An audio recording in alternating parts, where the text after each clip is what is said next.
2024లో మేము అధికారంలోకొస్తామంటూ ఎవ్వరిని వదిలిపెట్టమంటూ చెప్తున్నారు నందమూరి బాలకృష్ణ. నందమూరి బాలకృష్ణ ఫుల్ కాన్ఫిడెన్స్‌తో ఉన్నారు.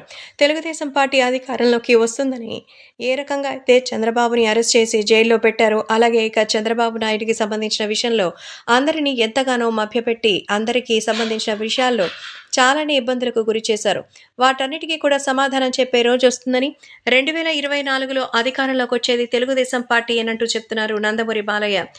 నందమూరి బాలకృష్ణ అయితే హిందూపురం ఒక్కటే కాదు, మొత్తానికి పోటీ చేసినటువంటి 175 నియోజకవర్గాల్లో అందరితో కలుపుకోలుగా అయితే చేసి కూటమి అధికారంలోకొస్తుందని, ఎవరైతే అప్పుడు మా మీద తప్పుడు కేసులు బనాయించి అనవసరంగా నిందలు మోపారో వాటన్నిటికీ కూడా లెక్కలు వడ్డీతో శాతం తిరిగిస్తా ఉంటూ చెప్తున్నారు జూనియర్ ఎన్టీఆర్.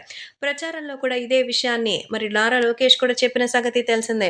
కాబట్టి అధికారంలోకొస్తామంటూ ఒక్కొక్కరు కూడా ఇంత కాన్ఫిడెంట్‌గా చెప్తుండడంతో నారా చంద్రబాబు నాయుడు గురించి, అలాగే ఇక బాలకృష్ణ గురించి అందరూ ఎంతగానో సందడి చేస్తున్నారు.